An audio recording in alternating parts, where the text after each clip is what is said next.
let's start talking about camp. We had 3 days of training camp. Now the way it goes is 3 days on, they get 1 day off, then they're back in on the practice field tomorrow. I'll be there for that on Sunday, and then Monday the pads come on.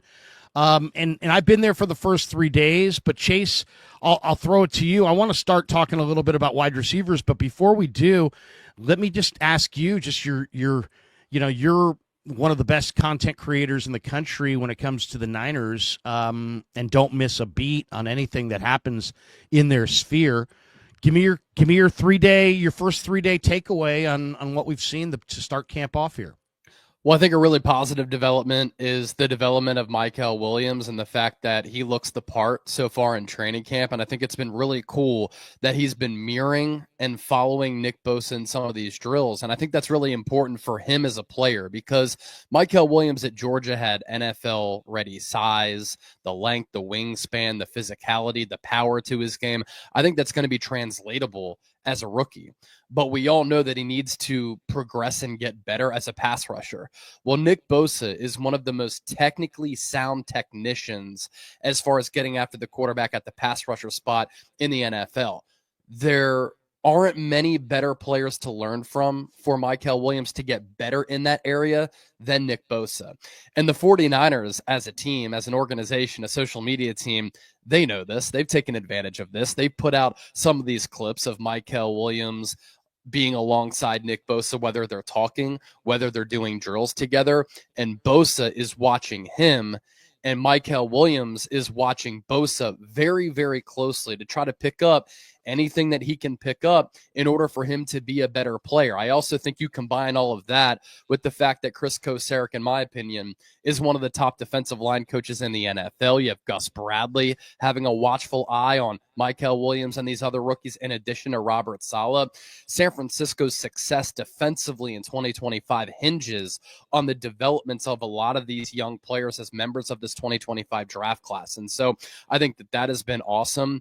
And then another thing that really pops to me is this running back room for San Francisco. I think they have an opportunity to be really special because of the collection of talent at the running back position and the different dynamics that each of these running backs bring.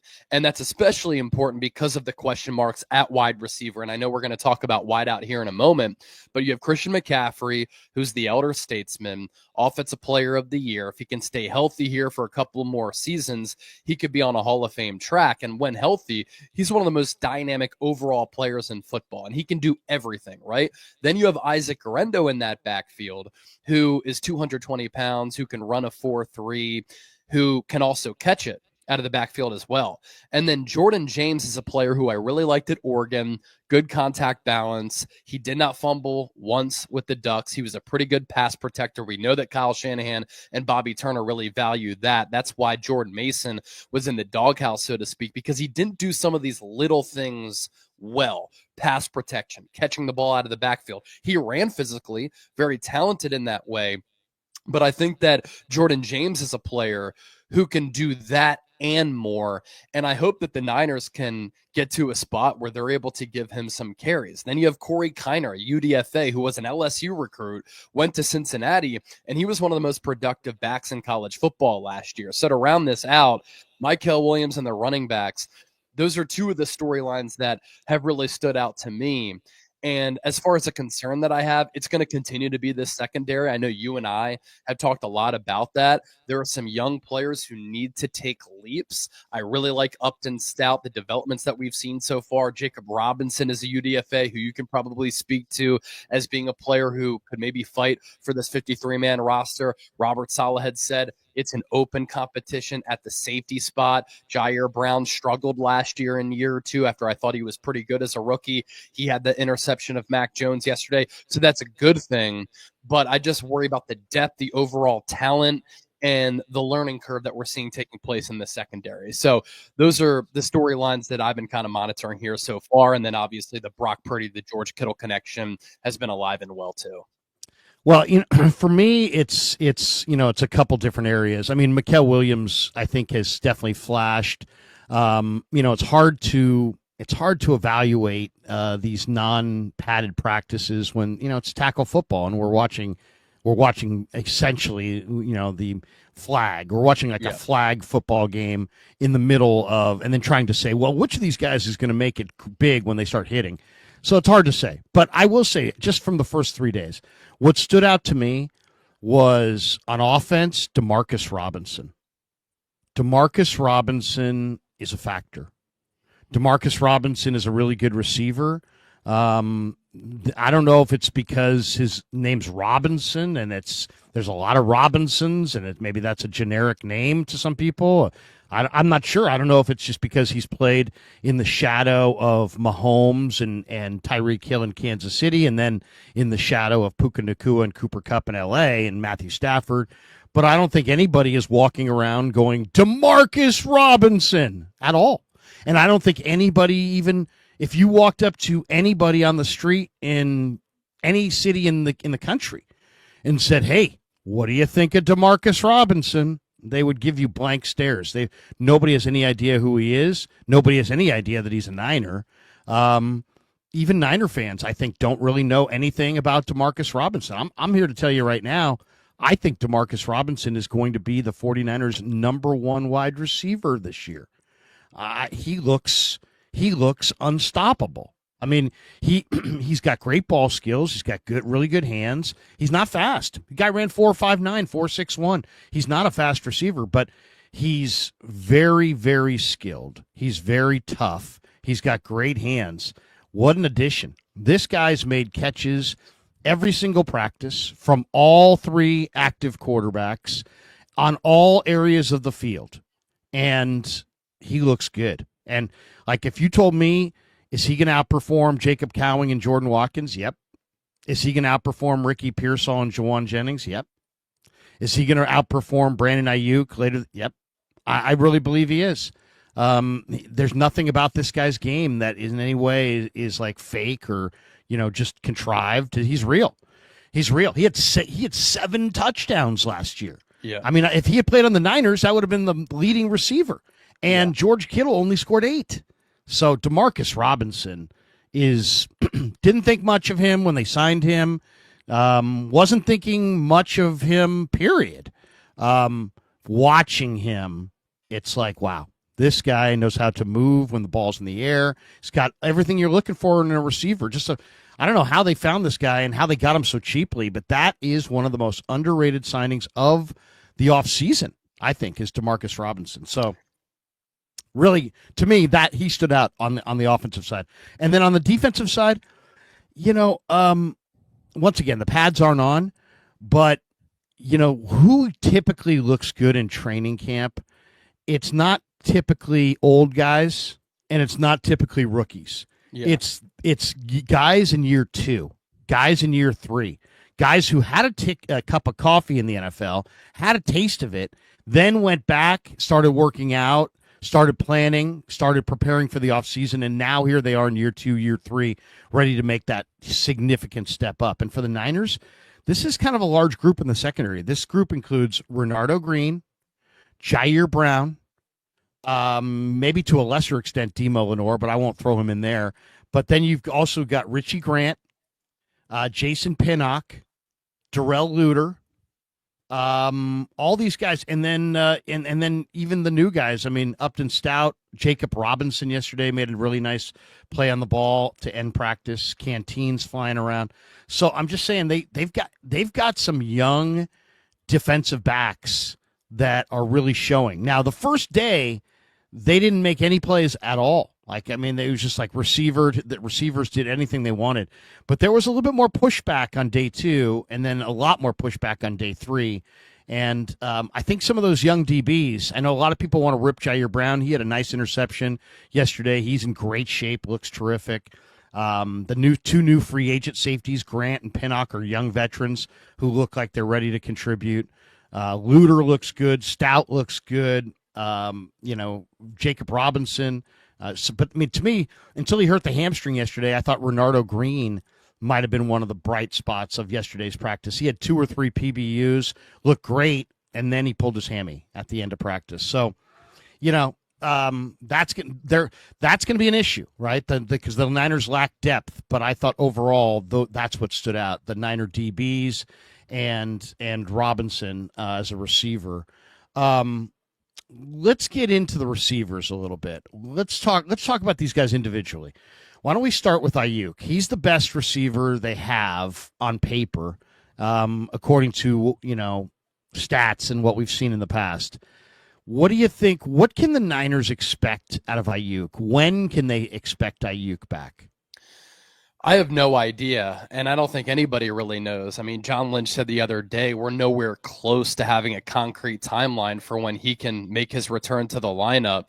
And you think about when he suffered that ACL, MCL, and other structural damage in his knee when that injury occurred against Kansas City. That was in October, right? And so this isn't a Stephon Diggs situation where he was fully cleared for the start of Patriots training camp after he tore his ACL last year. He only tore his ACL.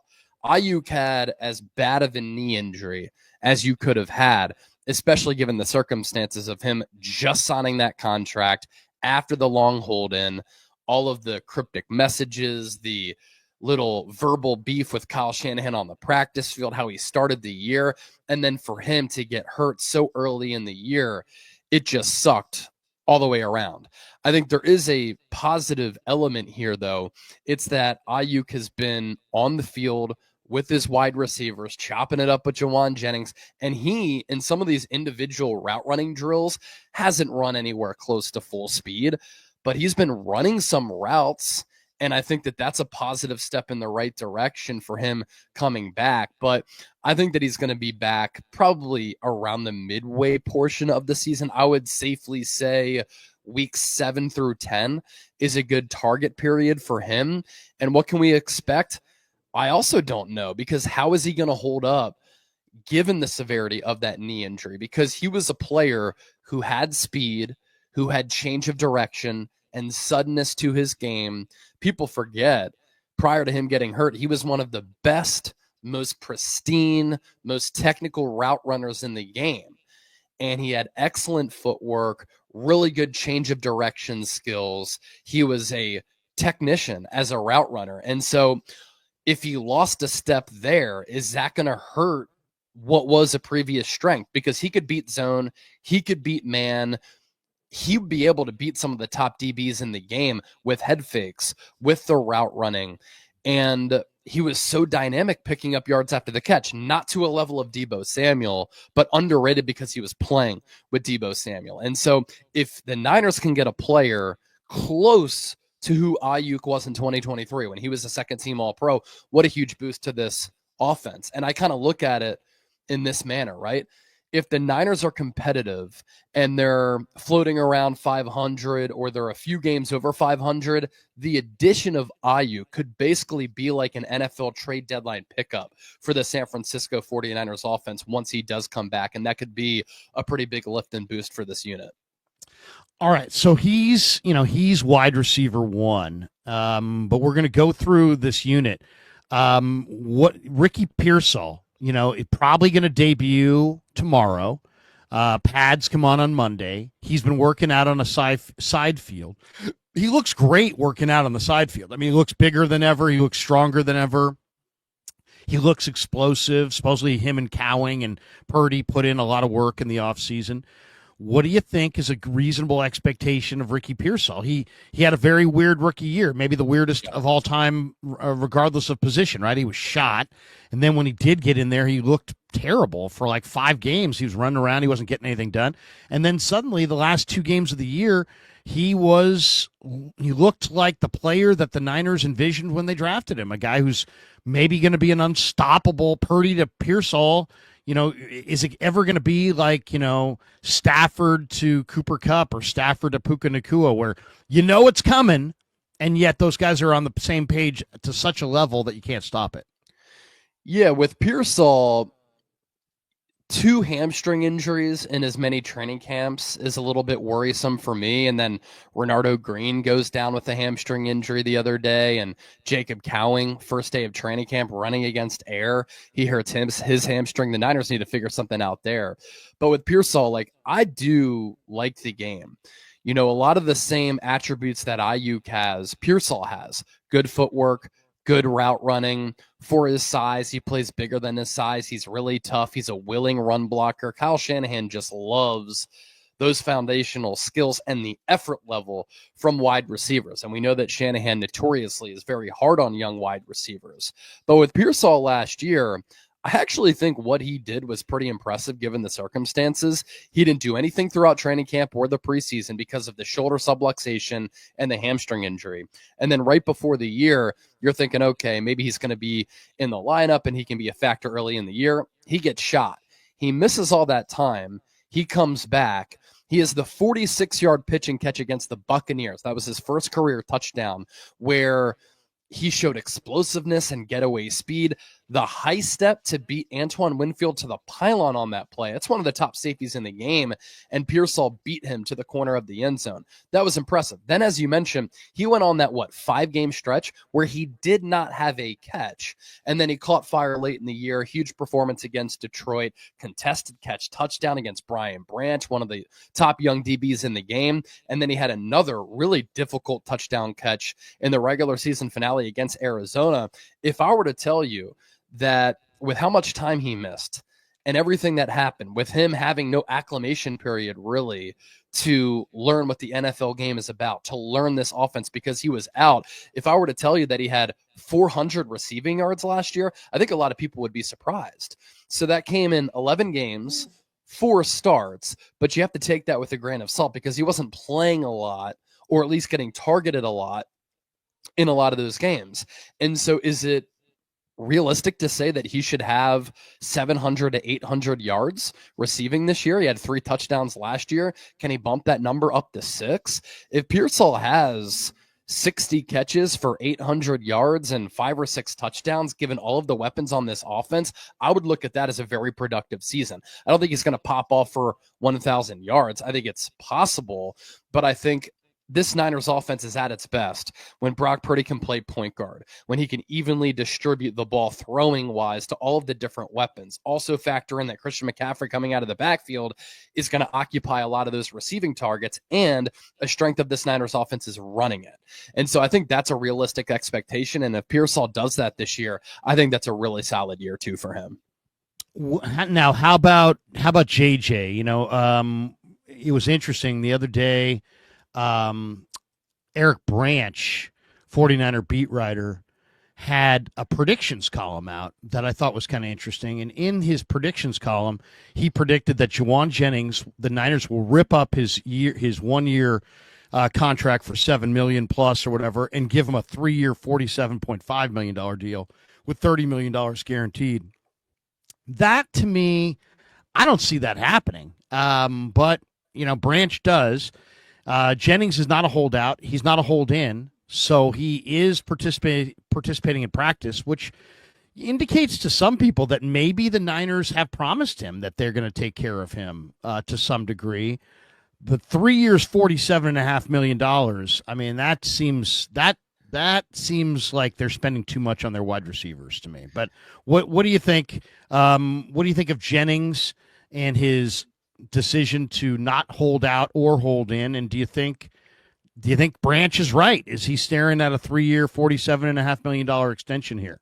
I think the happy zone where I'd be comfortable is between $11 and $15 million. That AAV on that Branch contract projection would be 15.6. And so that's a little bit higher than what I would like. But if he gives you 975 receiving yards again, and he has a 2025 like he did in 2024, I think that price tag is pretty good for a legitimate number 2. I mean, there are other teams in the NFL who are paying $25 million per year for the second wide receiver on their team. But I don't know if Jennings can duplicate that production in 2025 like he did in 2024, because last year they were the second most injured offense in the NFL. And if injury luck replays itself year over year again, that would just be an awful circumstance for San Francisco. But I like how he's handled this. There has not been any contract drama. He hasn't said anything that's asinine to rub people the wrong way. He hasn't gone on social media to post a cryptic message. He hasn't demanded a trade like Debo. He hasn't carried himself like Aiyuk. He's been all business. He shows up day one at training camp. He starts practicing. He catches 3 balls on day 1. And he says, you know what? I'm going to prove that I'm worth it. And I think that went a long way for Kyle Shanahan and John Lynch. They were so over the Aiyuk drama, the Debo drama, how long it took to get Nick Bosa signed. And I think they clearly appreciate how Aiyuk has handled this entire situation, which is why they dapped each other up day 1 of training camp. Prior to that, they spoke very highly of Jauan Jennings. This is a guy who just embodies what the Niners are all about. And Kyle Shanahan even said it.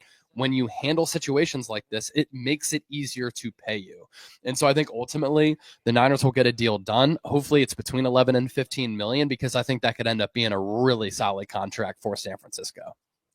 Now, Robinson's interesting. Let's talk about him for a second. I just think that he is, the Niners really struggled last year. They got a lot of man coverage. They didn't get a lot of separation. They were dead last in the NFL in separation. And you look at Robinson, he scored 7 touchdowns.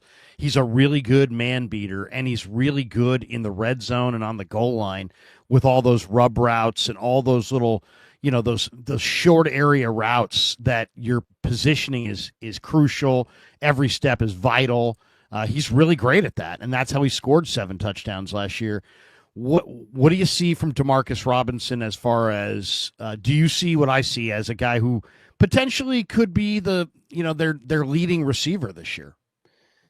Yeah, I know that 40-yard dashes are so sexy to a lot of people. It's flashy. It's not the end all be all. Look at a player like Jauan Jennings. Doesn't run fast at all. Coming out of Tennessee, he was a 4.6, 4.7 guy, but he's a very deceptive route runner. He can go up and get it. He's a very smart football player. And Jauan Jennings and Demarcus Robinson have something that allows them to make plays downfield that I think is very underrated. And sometimes it's something that you can't teach. They have great body control. They have great ball skills in order to track it. But given their size, because both are over 6 feet, over 200 pounds, they can use their big frames to kind of box out DBs and open up a throwing window for the quarterback. And Brock Purdy throws so well with timing, touch, accuracy, and anticipation that is one of his strengths, fitting the ball into really tight windows where he doesn't need a lot of separation. And last year, the year before that, when he was top 5 in MVP voting and had one of the most efficient quarterback seasons we've seen in recent memory, he didn't have a lot of wide receivers who were gaining a lot of separation. He threw into a lot of tight windows, yet he still found success. And so that's a strength of Jauan Jennings and Demarcus Robinson. And if Robinson can do what he did last year, the Niners signed him to a 2-year, $9.5 million deal. I love these types of value contracts, especially for a team that has so much dead money, north of $80 million. They're paying players who are no longer on this team. They've had a little bit of a salary cap reset, yet they're still number 2 in cap space. And clearly they're trying to maintain some of that cap space for the future. And of course, keep in mind that this Brock Purdy contract is going to set in. But this could end up being a savvy steal of a deal. You mentioned it earlier. Like, Robinson had more than 500 receiving yards, 7 touchdowns for the Rams last year. Puka Nacua and Cooper Kupp missed a lot of time. He had to step in and produce, and he did. And while he's not a Blazer, he has that ability to make plays down the yard, average more than 16 yards per catch last year. So he does have an explosive element to his game with the ability to take the top off of the defense. And he has just been a pro's pro throughout his career. He's been reliable. He's been durable. He's been a winner. Every year that he's been in the NFL, Larry, his teams have ended up making the playoffs. And so I like this signing at the time. I like this signing even more now. Let's hope that the NFL doesn't come down with a suspension for that DUI arrest last November, because the Niners even said it earlier this week. They're still waiting to hear what the NFL's decision is on that front. But hopefully he can play early in the year with no suspension, because without Aiyuk, he could really rise up and help this receiver core. Okay, so now the Cowing has a hamstring injury. So does Renardo. So does Pearsall. I mean, people were asking me on the field, hey, do the Niners have a medical staff issue? Is there a reason for all these injuries? And I'm like, man, it's football. It's football. I don't Yeah, know. it I don't know. happens. I don't know who's responsible, but let's talk about the rest of this receiving core. There's Jordan Watkins. I thought he had maybe the catch of the day yesterday. There's Jacob Cowing, who's now out for who knows how long, maybe beyond the cut down with a hamstring injury. You never know how those things go. There's Junior Bergen, who I think at times has looked pretty good catching the football. And then there's Isaiah Nayer. And there's also Malik Knowles, who's made a few catches out here, Isaiah Hodgins, Tariq Owens, Russell Gage. They picked up Equanimous St. Brown. They signed Quintez Cephas. I think they're mostly camp bodies. But what did you think of Isaiah Nayer? And, I mean, is Nayer – I mean, what do you think? I mean, is this guy is so big, so fast, so talented, but very, very raw. Is Isaiah Nayer going to be on this team? Classic social media behavior and response. I saw a lot of people on my X, Instagram, on YouTube, because I put up a YouTube short of that Mac Jones bombed Isaiah Nayer 50 yards downfield. And people are like, why are we celebrating this? He caught the ball with his wrist. It's like, really? He's 6'4", 220, runs a 4.4 flat. Mac Jones launched a dime 50 yards downfield. He made a diving, sprawling grab in triple coverage as he's tracking that ball, and we're worried about him catching the football, but the mechanics of how he caught it, it's not like he caught it with his body or he bobbled it. He was able to take in that football and catch it immediately. I mean, look at this play. This is a ridiculous play right here. And it actually hit him in the hands, and then he corralled it. I have no issues with how he caught this football. And here's the thing. This clip went viral. A lot of people are becoming aware that Nayer has this unique skill set where he's 6'4", 220. Look how long his arms are here. Look how long his legs are here. George Kittle even said it on Bussin' with the Boys, but look at that wingspan. He picked up, George Kittle said, like 10 yards with 2 strides. And so the danger here with Nayer is that if he continues to make plays like this, at that size, with that physicality, with this potential, if you cut him, he's not going to go through waivers in order for you to bring him back to the practice squad. So he keeps making plays like this. You're going to have him on the 53-man roster. I mean, you were there. Like, what was the reaction when this play went down? Because you don't see these plays in training camp often. Yeah, no, I was standing about 25 yards away when he caught that and standing next to Todd Husak, the former quarterback, and we were both like, look at this. And I said to him, I said, hey, look, I know this guy body catches. I know he doesn't pluck everything with his hands. I know there's some crudeness to his game and there's some rawness to his game. But I said to Todd, I said, if this guy just all he can do is run this route, Yeah. If all he does is come on the field when there's 3 wides and run the vertical, there's real value in that. Yeah. I mean, real value in that. Now, Jacob Cowing is supposed to be that guy, but he's also 5'9". Jordan Watkins is supposed to be that guy, and he's also kind of a smaller guy. This guy's 6'4", 220, but because of 36-inch arms, 40-inch vertical, because of those measurables, he actually has a radius that's probably the biggest in the league. I mean, this is one of the biggest. This guy's, and look at that. That was a pretty athletic play right there, just to catch the ball, bounce on the ground, and then pop up and land on your feet like a cat. Great throw by Mac, too. Yeah, I mean, and Mac throws a very nice deep ball. He really does. And I thought Mac had some good moments. You're seeing the rawness of Nayer right there as well. Yeah, he kind of corralled that. He didn't pluck it with his hands. He kind of body caught it. He kind of catches it kind of like a high school wide receiver. He's raw. He's super raw, which is why a guy this big, this fast, this talented could go play at Texas, play for Nebraska, had a big year, and go undrafted. And Wyoming. He had 2 college seasons of 10-plus catches. That was it. Right. Yeah. So, and it's not, people are like, is that the only play this guy's ever made? Well, no, it wasn't even the only play that he made. The Niners, he had the highlight of the spring. Yeah, he had the highlight of the spring, and not only that, he made a lot of plays in that practice yesterday. But I'm going to share the screen and show you just a tad bit of the Nebraska film real quick, because the Nebraska film, just so you guys know, it wasn't just wasn't hatched out of an egg. Now, he played for Raiola this year, who's a tremendous young quarterback. And I'll turn the volume down, but here it is, Raiola to Nair, and you can just see. I mean, that guy, that's covered. That's covered. These are flash plays right here. That's that corner ball. That's a special play. Now, here's a pass that the Niners run a lot, and he lost his footing there, that crossing route. Here he is kind of working back to the quarterback. That's not the way that play was called. That's working back to the quarterback. Here we are, middle of the field. Takes a pretty good little hit there. Holds on. So, I mean, we're talking about a gigantic receiver. This is a big receiver who plays even bigger. That's a hell of a play right there. Good adjustment on the ball. Yeah, you don't – I mean, and Chase, you don't need to – like the Eagles have – who's the guy, the gigantic guy who looked like a tight end sort of? Johnny Wilson. He's the tallest wide receiver in football. Right. So the Eagles had him on their roster, right? Did Johnny Wilson do anything last year? No, his lone target in the Super Bowl, he dropped it. He had a lot of drops at Florida State. And how active? How many games was he active for?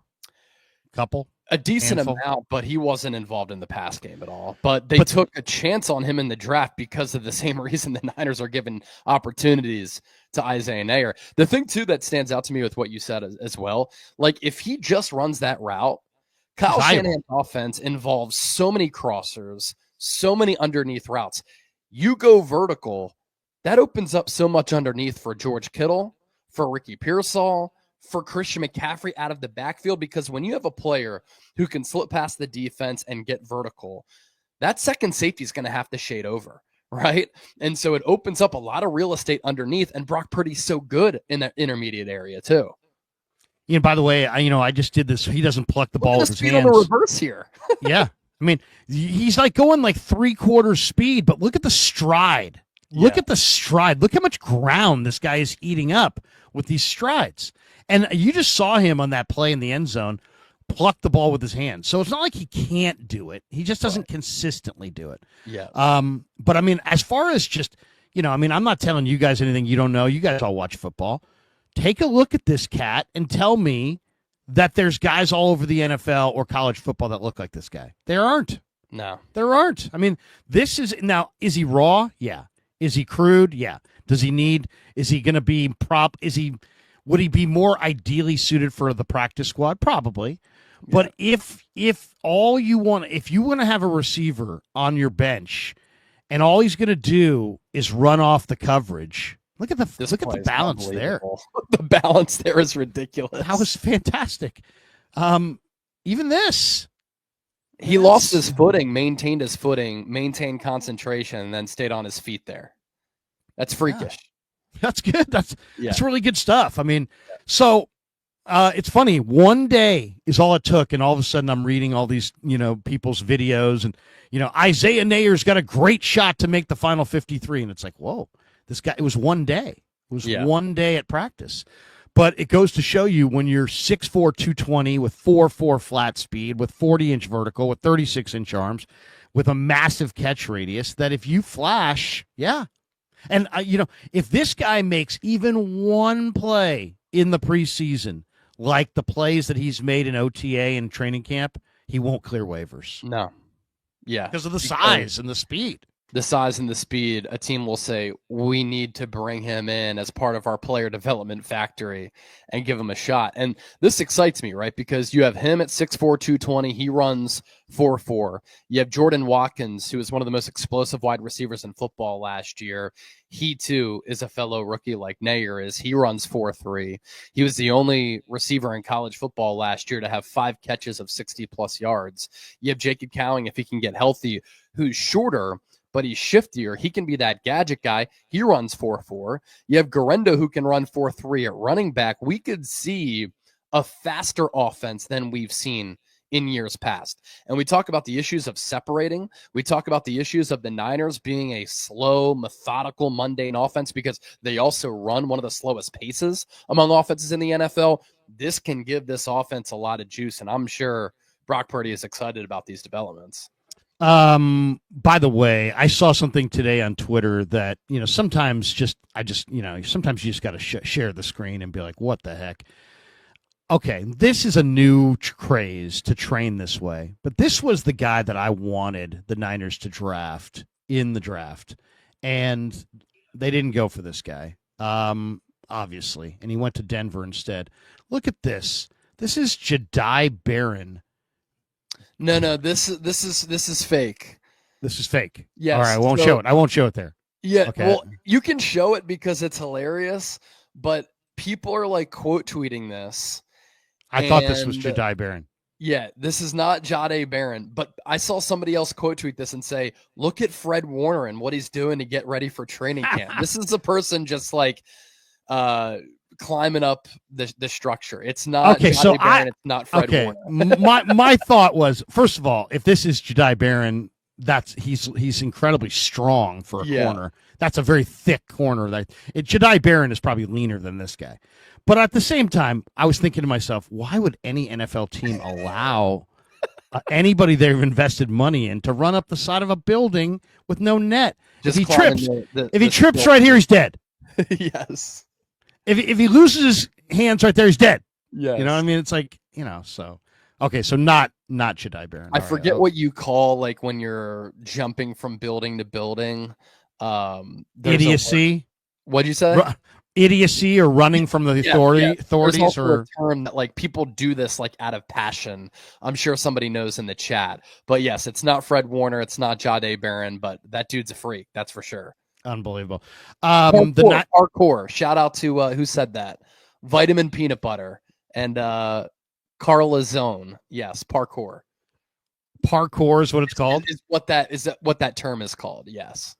Look at that. Unbelievable. Well, safe to say you will not see Larry Krueger doing that at any point. And it's not that I can't do it. It's just that I choose not to. No wonder the Broncos took Jade Barron early. Look at that athletic ability. Oh my God! I mean, you kidding me? The Niners. It's fine. The Niners signed Quintez Cephas and the Niners signed Equinemius St. Brown, and to create one of those roster spots, they cut one of my favorites, Izzy Abanaconda, and a lot of people were like, see, Izzy sucks. Green Bay picked up Izzy Abanaconda, and there's a lot of talk coming out of Green Bay that they may have him be RB3 behind Josh Jacobs and Marshawn Lloyd. What do you think of that? Izzy Abanaconda in Green Bay. I loved him at Pitt. He was an awesome player at Pitt. He was very explosive. He had a lot of long chunk runs. He had some getaway speed. He's not a running back who is quick and fast right away, but he kind of has that like 100-meter dash, 400-meter long speed where as he gathers momentum and as time elapses, he is pretty quick.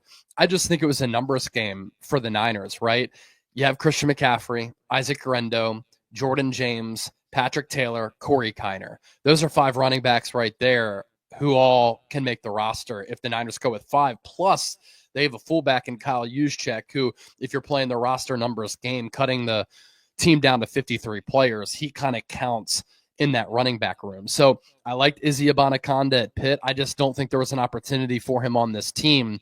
What's funny, though, I think the Niners have 14 or 15 wide receivers on the 90-man right now.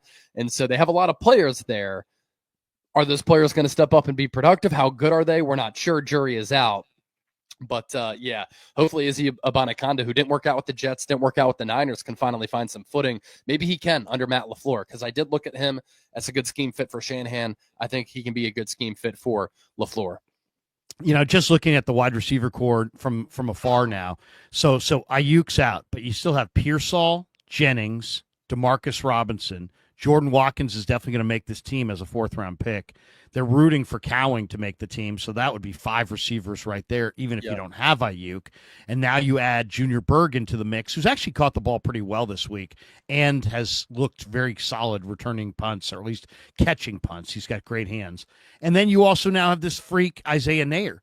So, you know what? The idea that the Niners may have to go outside for a receiver, probably not. Probably not. They could definitely look at outside receivers, especially if some of these guys underperform or if there's an injury. But I'll tell you, they've got enough receivers in this camp. If they want to go with Isaiah Nair as their 6th receiver, I got no problem with that. Especially when it's an investment in a freaky athlete. but he's such a freaky athlete that, I'd rather see him with the Niners than see him wind up somewhere else, because Isaiah Nayer might be the kind of guy that would wind up somewhere else and really make a name for himself. I mean, you're seeing it right there. I mean, that's not AI. You know what I mean? Yeah. That what you're seeing on the field, this guy triple covered down the field. And what I loved about it, Chase, is what he said when Mayoko and Jennifer Lee-Chan interviewed him after practice. He's like, when I saw that ball go in the air, I said, I'm catching it or nobody's catching it. And that's what you want to hear from a receiver. That's the mindset of like, that's my ball, and the hell if those guys are catching it. So the first thing is I got to catch it. The second thing is they can't catch it. And I think there's a lot of receivers that don't even have that second mentality in their head. They're just thinking, I got to catch it. Well, okay, but if you want to save your quarterback an interception or two, you're going to have to make sure if you can't catch it, that one of those other three guys don't catch it. And I love that from Nayer. That to me showed that he's, he might be raw, but he's not raw mentally when it comes to the receiver position. Well, there's a clear emphasis for this team, right? Going into training camp, I think there were 18 rookies on the roster, draft picks and UDFAs. And then you think about what has happened at the wide receiver position. So many fans have said, sign Amari Cooper, sign Keenan Allen. What about Gabe Davis? Well, Gabe Davis said, I would love to play for the Niners. I visited there. I think Kyle Shanahan is awesome. That's a really great team. But the Niners' actions speak pretty loudly, right? They didn't sign Gabe Davis when they could have. They didn't sign Amari Cooper or Keenan Allen when they could have. They signed Equinemius St. Brown and Quintez Cephas instead of those players. Now, for Gabe Davis, some of it could come down to the medicals, right? But also, it's the fact that the Niners really like the young players at the wide receiver position as well. We want to see if Jacob Cowan can take that leap. We want to see what Isaiah Nayer can do. We want to see if Jordan Watkins can be one of the steals of the draft. We got him in the 4th round for a guy who was highly productive at Ole Miss. They're going with the youth movement all across this roster because they know we are getting a little bit older. A lot of our star players are older too. We need to replenish the cupboard as far as talent and youth goes. And we need to develop some of these players because with their draft misses as well, Larry, some of the depth has taken a hit. And now they're trying to make up for that with this kind of youth movement going in that direction. Two last thoughts before we bolt for the door here. This happened. Christian Wilkins got cut by the Raiders. And there's going to be a whole back and forth. They paid him a ton of money, and then they got out of like $36 million of commitment because they don't like the way he's rehabilitating an injury that they said was going to take 4 to 6 months to rehabilitate. We're 10 months out from the injury, and he's still not ready to roll. I can't imagine the Raiders would have cut him if he was going to play this year. But this is a great football player and a very high ethic guy. A lot of people really, really liked Christian Wilkins in the whole draft process when he was coming out. 6'3", 315 pounds. He's a Springfield, Mass kid. First round pick in the 19 draft, 13th overall. Very strong, great player at Clemson, earned his degree in 2.5 years. He's athletic. He's been productive. He's high character. For the Niners, scheme versatile. For some teams, he'd be a 5 technique and a 3-4. Yeah. For the Niners, he's a 3 technique. He plays with low pad level. He's got high IQ, elite burst. He's a high character leader. He's scheme versatile. He's got quick hands. All right, so what do you make of this story? And immediately people were speculating that the 49ers would be one of the teams interested in Christian Wilkins. He's definitely the kind of piece that they could use. I mean, there's just no question about that. Yeah. He's if he's healthy, which is the big question, there's no doubt, at his age and his athleticism that he's a guy that the Niners should want, especially with all the cap room. What do you make of this story? What do you make of the fit with the 49ers? Well, look, we're working, we're growing, we're humming here at Chat Sports. I got to give a shout out to my buddy and coworker, Mitchell Renz. He's the host of our Raiders channel. He broke the story a month ago, Larry. He had said and reported that the Raiders wanted Christian Wilkins to get another surgery on the Jones fracture injury that he suffered in week 5 last year. But Wilkins and his camp did not want to get that surgery because that would cause him to miss all of 2025. And so at that point, Mitch had reported there was a back and forth and it got contentious between the Raiders and this new regime that didn't sign him, and Christian Wilkins, because Wilkins wanted to play through the pain, but the Raiders and their medical staff were saying there's no way you're going to be able to make it through the season because the Jones fracture and the recovery from it has had so many setbacks. And so that led to this release, and now there's going to be a legal battle about some of those voided guarantees. My thoughts on Wilkins: excellent player when healthy, but I have serious concerns about the foot. We're talking about a guy who's 330 pounds, and he wants to play on an injured foot that the Raiders medical staff is saying needs to get operated on again, where a couple of months ago, well, after getting that surgery, after that week 5 injury, he was in a walking boot. And this is a Niners team that was the number 1 most injured team in football last year. So Wilkins, if healthy, is one of the top defensive tackles in the game. He'd be able to help this Niners rushing defense. The Niners situation at defensive tackle is one of the thinnest and worst in the NFL, barring how Alfred Collins and CJ West develop, because they're unknown commodities right now. So this could end up being a great move if he were healthy because of the player who he is, but I'm passing on Christian Wilkins just because of the huge red flags with the medicals. Okay.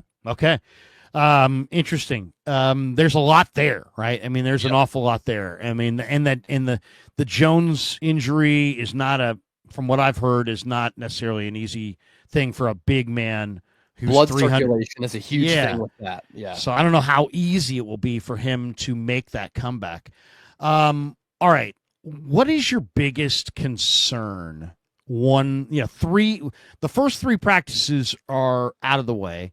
What's your biggest concern for the 49ers at this juncture?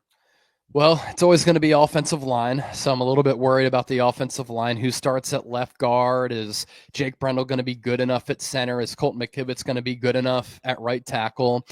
I like the talent and the potential of the wide receiver room, but there are huge question marks right there just because of all of the unknowns. And then defensive tackle, secondary, safety, I think are pretty big unknowns as well. Those are kind of the issues that I'm pinpointing with this team right now. Do you agree with what you've seen so far, or where are you at on those? So you're saying defensive tackle depth? Yeah, so offensive line always. Yeah. Defensive tackle, just wide receiver because you're banking on a lot of unproven players. And then really the secondary as a whole. You know, Saleh said open competition at safety. And then if Renardo Green or Diamador Lenore got hurt at outside corner, who's stepping in? Like Darrell Luter Jr., Trey Brown, you don't know what you're getting from those players. And then you compound that with, are they going to be able to generate a pass rush? If they can't generate a pass rush and they're bad in the secondary, it could be a long year defensively. Yeah. Okay. So I hear you at wide receiver. There's a lot of unknowns there, but I guess I'm not as concerned because I have looked at the entire league, and it just seems to me that there's a bunch of receivers. And I think that whether there's receivers on other teams or if the Niners have to trade a pick in next year's draft to jump the line for a receiver that might be getting cut in another camp, I think there's receiver options. And then I kind of, have been encouraged what I've seen out of Isaiah Nayer and Junior Bergen. So the back end of the Niner receivers. And then offensive line, I mean, we could worry about it, but it is what it is. It's like it's a springtime concern. I mean, it's a concern, but I kind of like some of the backups a little bit better. Like, I think Matt Hennessy's a real NFL center. And I think Pleasance and Zakel and Connor Colby and Moss and Dillard, they represent, I think, better depth than the Niners have had. So the O-line always concerns me, and I think there's a very good chance that Ben Barch isn't the starter at left guard. It may wind up being Nick Zakel. It may wind up being Connor Colby or Drew Moss. But I mean, I'm concerned about the offensive line overall.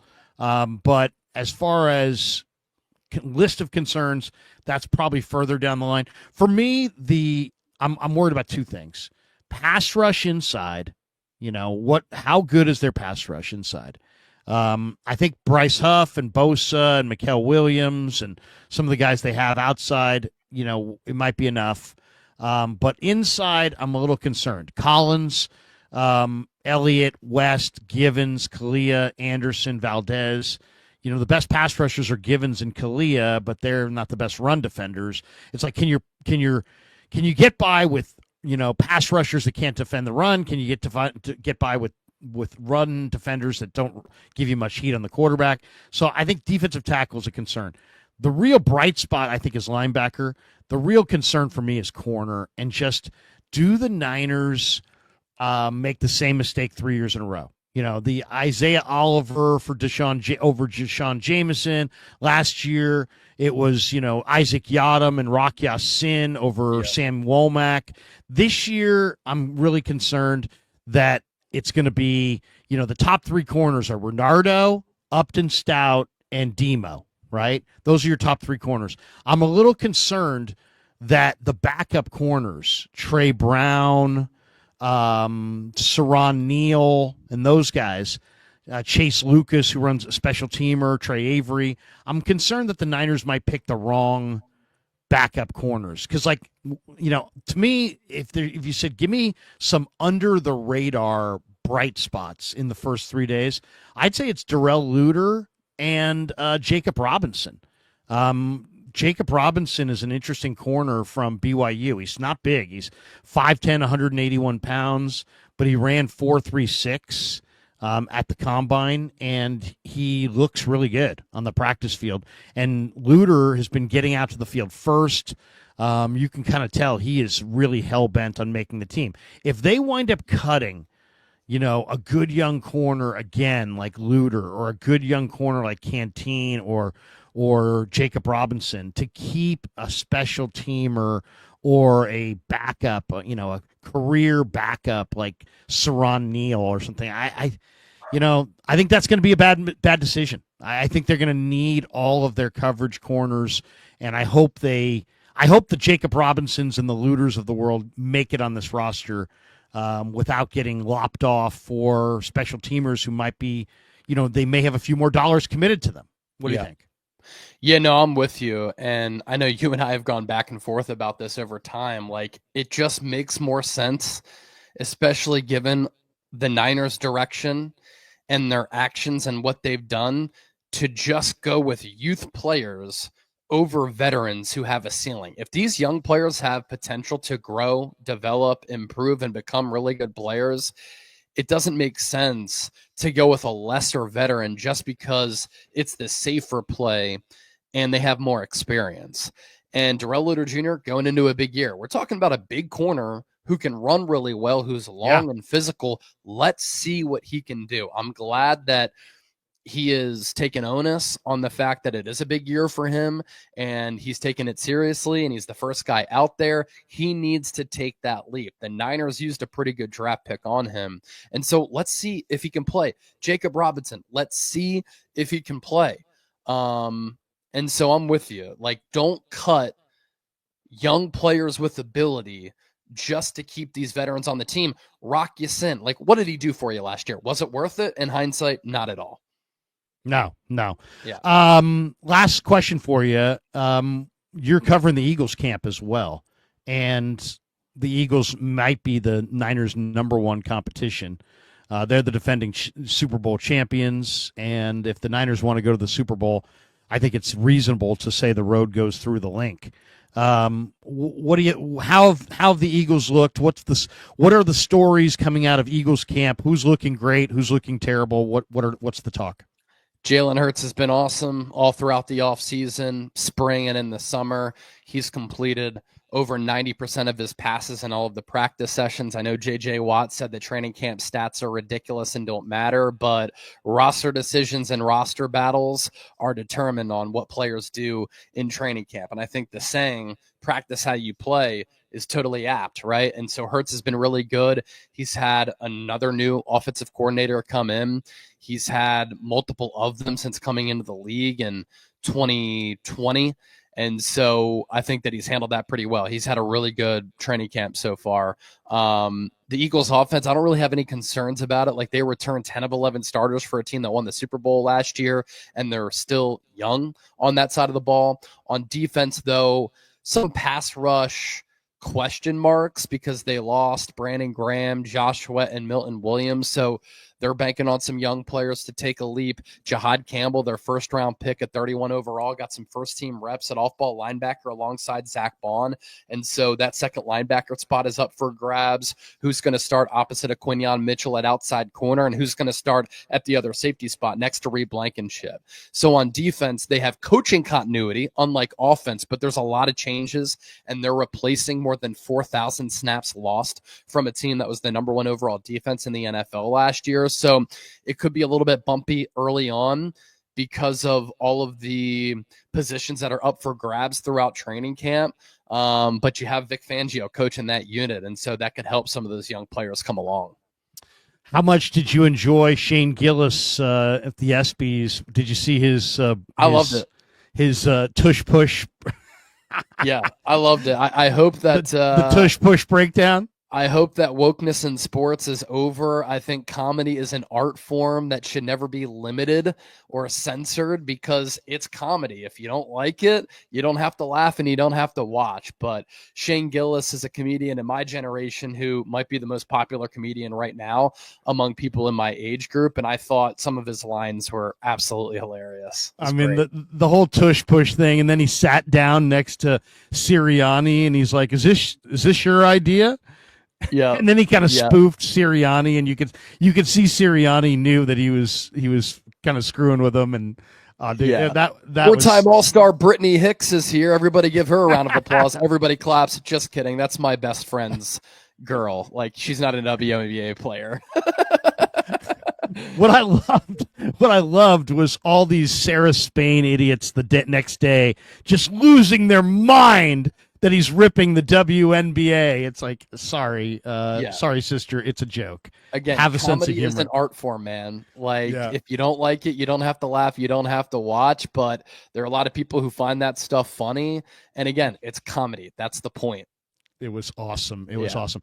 Marksman 6238 says, still think Watkins will be the steal of the draft. He's got tangibles, experience, production, and availability. I'm with you. Hey, man, when you do it in the SEC, and you've got the measurables, you can do it in the pros. Tommy Huxley says, oh, here he comes. He's a man beater. Man beater. DeMarcus Robinson. DeMarcus Robinson is a man beater. You can laugh about it all you want, but he's a man beater. Chase, what do you got cooking? I usually say on the rest of your Friday, is it possible that this is the only work you'll be doing today? Is it possible you'll be maybe queuing or maybe rafting or something? What exactly do you do in Texas in July when it's got to be hot today? Here soon, I'm going on a double-decker boat that has a slide on it on a lake. I knew it. Spend my time doing that. It's over 100 degrees already here in Texas, so going to enjoy my time doing that. But I have to do some training camp videos because at this time of the year, we finally get to talk about football after an off season where we don't get to talk much football. So I just get juiced up and excited about that. So training camp updates and videos. Maybe tomorrow I'll do a training camp winners and losers. That's become a staple program on my show over the last few years since I've been covering this team. And now that we're 1 week in, we kind of have a good sense of who's won, who's lost training camp so far. No doubt. Nobody does it any better than this guy right here.